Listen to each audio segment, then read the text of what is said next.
Welcome back. In North Africa, young Algerian voters have expressed their reluctance to vote in the upcoming parliamentary election.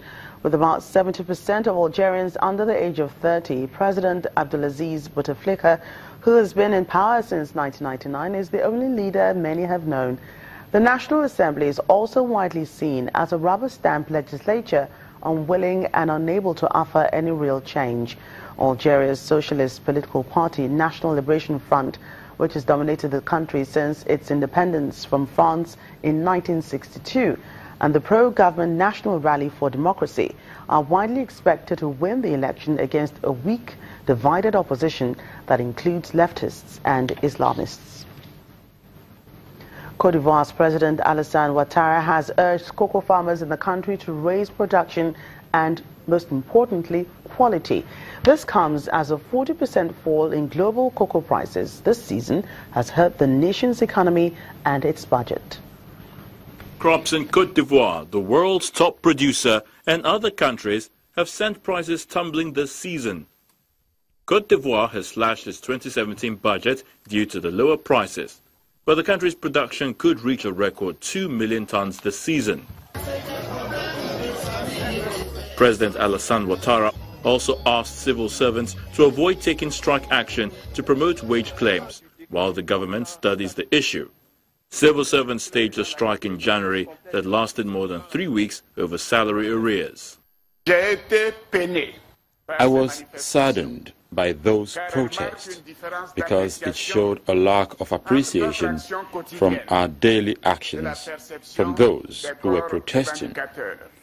I was disappointed by the turn that those protests took and strongly condemned them. The Ivorian people were scared by those protests. The administration was blocked and the economic activity was disrupted.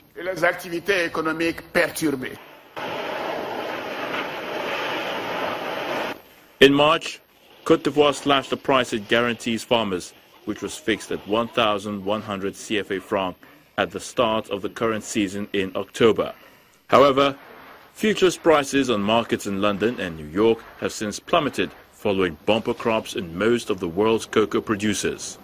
The sharp drop in prices for farmers, which will likely create a differential with Côte d'Ivoire's neighbors, particularly second biggest producer Ghana, also risks encouraging cross-border smuggling of beans. However, President Ouattara swore to reassure farmers, saying the government is working on reforms to support farmers. The huge drop in cocoa prices by 40% has forced us to drop the buying price to the farmers from 1,100 francs to 700 francs. I can tell you that it's a very painful decision, especially for the type of president I am, and I am particularly fond of our farmers. But I would like to reassure them that the government is determined to support them.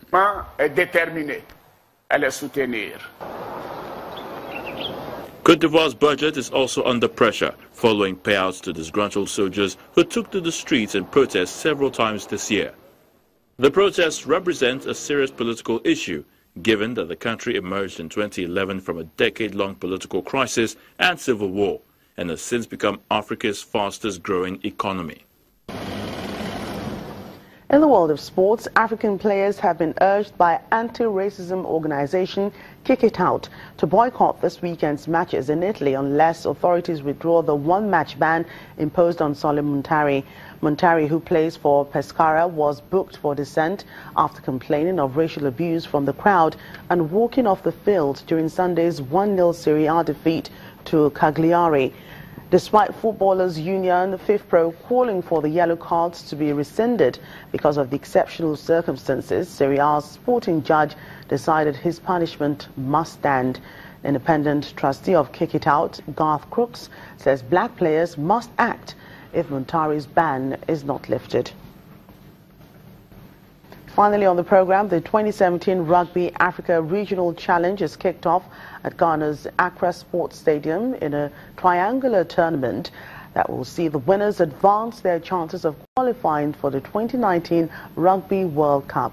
The tournament forms part of the continent's annual rugby calendar, where Ghana, Benin Republic and Togo are set to compete at this year's event.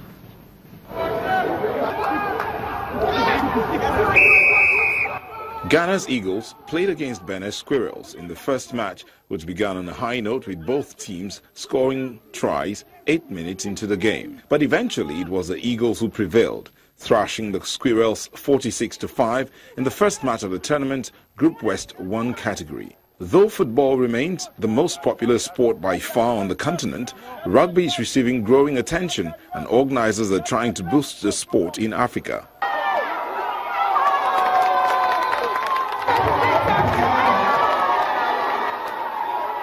At the moment, we don't have sponsors.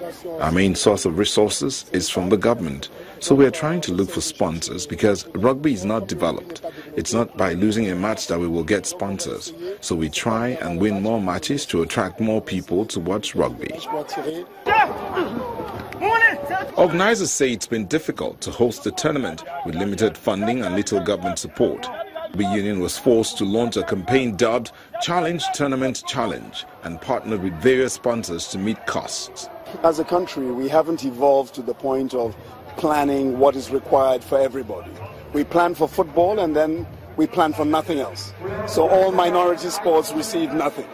So if you really understand that everybody is different and we may be great at other sports, netball, basketball, rugby, whatever, then you really need to campaign until a time that the officialdom understands that for every sport you need to allocate a certain amount of money, a budget, facilities, opportunities to tie into world fixtures for the sport. Then we as individuals have got to raise money, we've got to campaign and make sure that the sports are supported. Togo is set to face Benin on Wednesday, May the 3rd, and Ghana will play Togo on May 7 in the tournament's final match. 3 other Rugby Africa Regional Challenge tournaments will be held in Burundi, Lesotho and Niger. That's Network Africa. Thank you so much for watching. I'm Joke Rogers.